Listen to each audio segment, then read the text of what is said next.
Survivors say Russians slaughtered 70 in gold mine massacre. Here's a summary of the article. Abuja, Nigeria. Prince Ngoma was just about to depart a mining site in Central African Republic's eastern village of Agbado when heavily armed Russian mercenaries in a pickup truck drove in, opened fire, and burned down the houses in the area.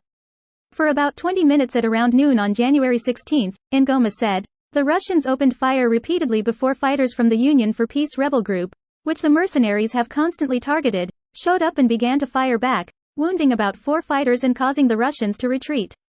Since the 2018 killings of 3 Russian journalists who were investigating the local activities of Wagner Group, a mercenary outfit linked to Russia, President Vladimir Putin's close associate Yevgeny Prigozhin, hostility towards locals in the impoverished Central African nation has been on the rise.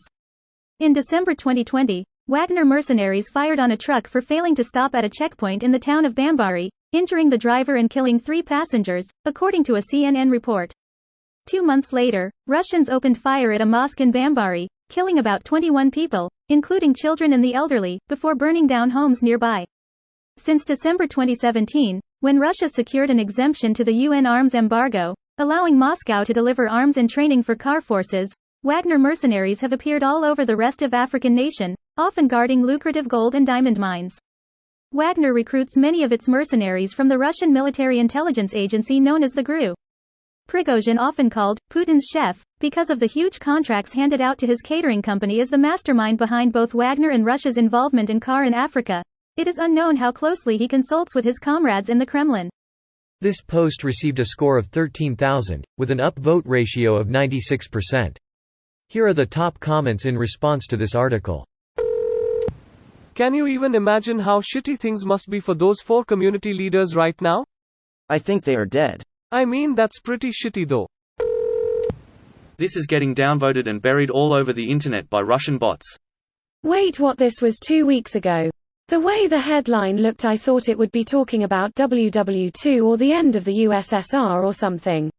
It's not talked about a lot, but the Russians committed a ton of terrible things in Chechnya and Afghanistan. Russian military openly killed civilians retreating to the safe zones the Russian military created and told them to go, or because they thought they might actually be rebels trying to set up behind the Russian front lines. Even told them, use this road, wave white flags, so that we know it's you, and then carpet bombed them. Independent investigators have the Russian military killing some 100,000 to 250,000 plus civilians in Chechnya during the Second War alone. Imagine the U.S. military killing almost 25% of Utah's population. Just insane. Why the fuck would the US military want to kill a bunch of polygamists fundamentalists in the desert? I actually laughed out loud on that one.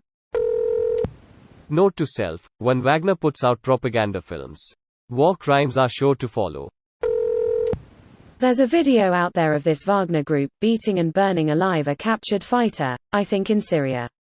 I think, if I remember, this fighter deserted or something. He was a pro-Assad fighter and maybe the Russians thought he was a traitor. Anyway, the video was akin to a Mexican cartel gore video. I think the Russians in it have a few screws loose. The leader of the group is a literal neo-Nazi, so yeah, not the brightest people. Russian mercs committed war crimes in Africa over a gold mine?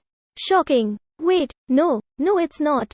It's the Russian military hidden behind a fake company name. Not exactly. Most of Wagner are just thugs, criminals, neo-Nazis, and guys who washed out of the Russian military. They're known for their brutality rather than their competence, and they're sent into war zones because they're expendable and not because they're elite.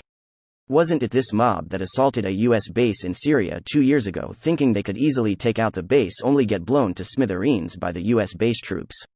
Greater than the reports that are on TV about, well, about Syria and the 25 people that are wounded there from the Syrian army and, well, to make it short, we've had our asses kicked. So one Squadron F lost 200 people. Right away, another one lost 10 people. And I don't know about the third squadron, but it got torn up pretty badly, too. So 3 squadrons took a beating.